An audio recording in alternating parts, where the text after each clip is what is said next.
Bonjour, aujourd'hui on va s'attaquer à un sujet qui, il faut bien le dire, fait un peu frissonner dans le monde du cheval, la gourme.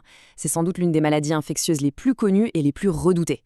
Alors l'idée c'est de décortiquer ensemble ce qu'il faut savoir pour bien la comprendre et surtout pour s'en protéger. On entend souvent ce mot, la gourme, parfois prononcé à voix basse dans les allées d'une écurie.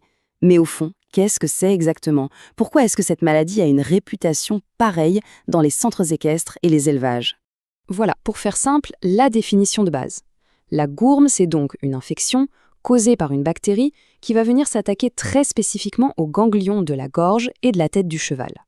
Et c'est justement la formation de ces abcès qui est au cœur du problème et qui va provoquer les symptômes les plus connus. Et le coupable, le voici, son nom c'est Streptococcus equi. Ce qui est assez fascinant avec cette bactérie, c'est à quel point elle est spécialisée. En fait, elle ne s'attaque qu'aux équidés, c'est-à-dire les chevaux, les ânes, les mules. Elle est parfaitement adaptée à son hôte, et c'est ce qui la rend si efficace et si redoutable. D'accord, on a identifié le coupable, mais comment est-ce qu'il opère, cet envahisseur? Qu'est-ce qui rend cette bactérie si incroyablement douée pour se propager, au point de pouvoir paralyser une écurie entière? Ce chiffre, il est juste saisissant.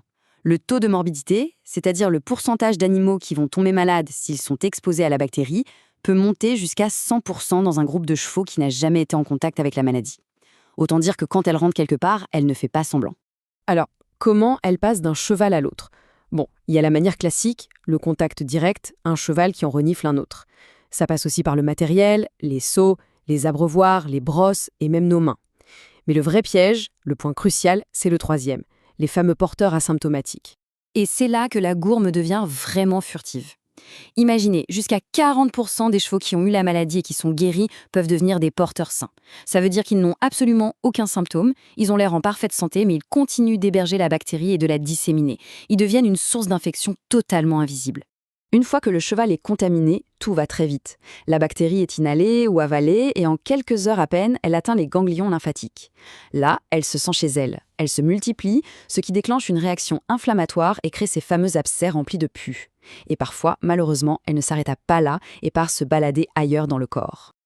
Ok, on sait maintenant comment la bactérie se propage. Passons à la pratique. Concrètement, ça ressemble à quoi un cheval qui a la gourme? Quels sont les signes qui doivent tout de suite allumer une lumière rouge? Cette chronologie, elle est hyper importante à avoir en tête. D'abord, il y a une phase silencieuse, l'incubation. Puis, le premier vrai signe, c'est une grosse fièvre qui débarque.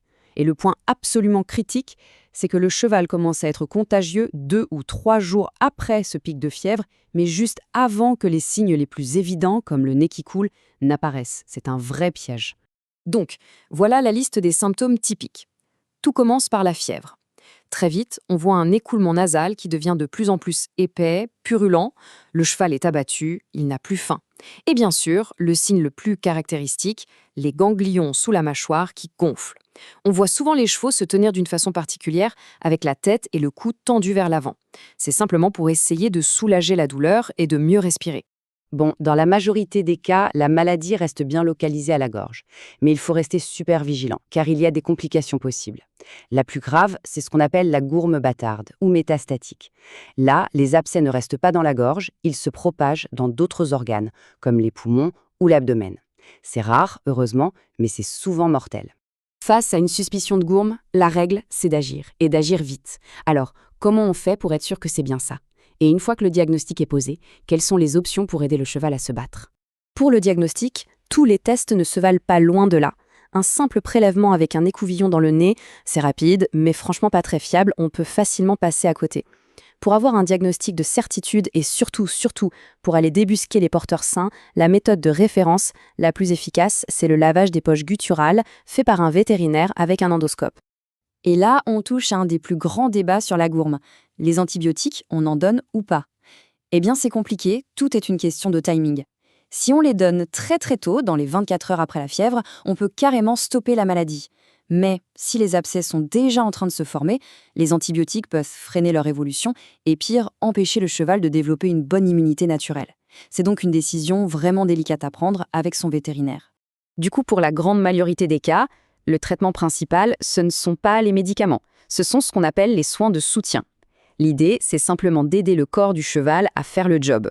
On le met au calme, au chaud, on lui donne une nourriture facile à manger, On peut appliquer des compresses chaudes sur les ganglions pour aider les abcès à mûrir, et bien sûr, on soulage la fièvre et la douleur avec des anti-inflammatoires. On le dit tout le temps, mieux vaut prévenir que guérir. Eh bien, pour la gourme, c'est plus vrai que jamais. La toute meilleure stratégie, c'est de tout faire pour que la maladie ne rentre jamais dans l'écurie. Comment on fait ça? Avec un mot-clé, la biosécurité. La biosécurité, ça repose sur 3 règles d'or, 3 piliers. Règle numéro 1, tout nouveau cheval qui arrive doit passer par une quarantaine stricte d'au moins 2 à 3 semaines. Règle numéro 2, si la maladie est là, on compartimente. On crée des zones totalement séparées pour les malades, ceux qui ont été en contact, et les sains. Et enfin, règle numéro 3, hygiène, hygiène, hygiène. On désinfecte tout et le personnel doit être hyper rigoureux. Et tout ça nous ramène à notre problème de départ, les porteurs furtifs. Pour vraiment s'en débarrasser et dormir sur ses 2 oreilles, la mesure la plus efficace sur le long terme, c'est le dépistage systématique de ces porteurs sains. C'est la seule façon de briser le cycle de l'infection pour de bon. Une question qui revient souvent.